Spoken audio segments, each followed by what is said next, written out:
So in this video we'll study about the how to find the equivalent resistance of an unbalanced Wheatstone bridge. Now let us say that this circuit is given to us and we can see that it is not a balanced Wheatstone bridge because 5 upon 6 is not equal to 3 upon 2. So the ratio is off here and we do not have this balancing condition. So how do we find the equivalent resistance of such a circuit? Now if you look carefully, none of the two resistors or none of the two branches are exactly in series or parallel. If 4 ohm was not present there, then 5 and 3 could be in series and these two branches could be in parallel. But because of this resistor, none of the two resistors are either in series or in parallel.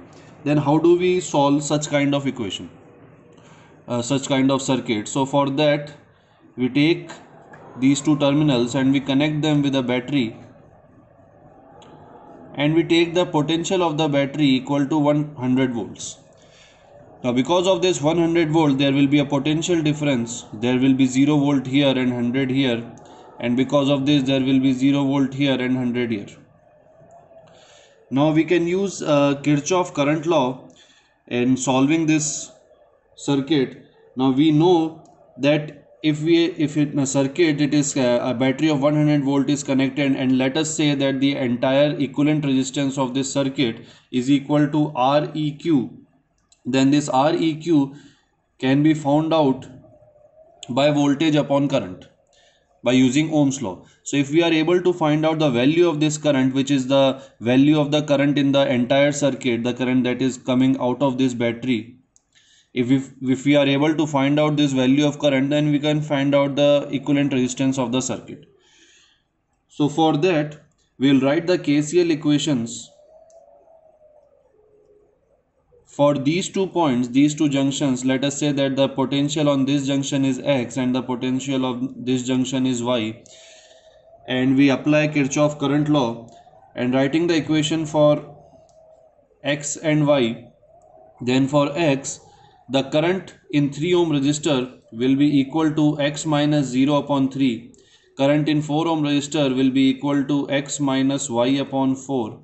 And current in 5 ohm resistor will be equal to X minus 100 upon 5. And the sum of these 3 currents should be equal to 0. Similarly, for Y terminal, for potential Y also, we can write the same thing. Y minus 0 upon 2 for this, plus y minus x upon 4 for this branch, and plus y minus 100 upon 6 for this resistor, and this should be equal to 0 also. So here we have two equations, and these are two linear equations. You can easily solve them. Solving equations 1 and 2, you can solve it on your own. You can take the value of x from this equation in terms of y and put it here, and then find the value of y, and then put the value of y back here in this equation and find out the value of x. So if you solve this, you will have values of x and y.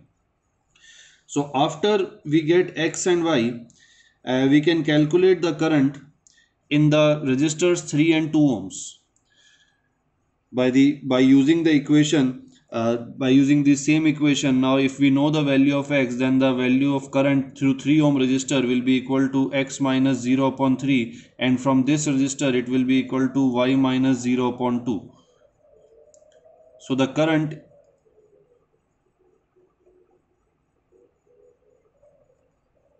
in 3 ohm resistor will be equal to x by 3, and current in 2 ohm resistor will be equal to y by 2. Now the current coming from here, from these two resistors, this current will be added on this junction, which will be equal to y. So if we know the values of the currents, then we can add them to find the total current in the circuit, and I will be equal to x by 3 plus y by 2. Now since this is the total current of the circuit, now we can use this equation to find out the equivalent resistance, which will be equal to 100 upon x by 3 plus y by 2, and we can take the values of x and y from here and put it in the equation, and we can find out the value of equivalent resistance. So you can do this do the mathematical part yourself is pretty much easy. All you have to do is the solve linear equations. So this is how we solve an unbalanced Wheatstone bridge. It is quite an important topic because you can take it for almost most of the chance, for 100% of the chances, the condition, the circuit that is given to us in competition exams, it will not be a balanced condition. So how do we solve it? By using this method. So you should understand this. It is very important from competition point of view.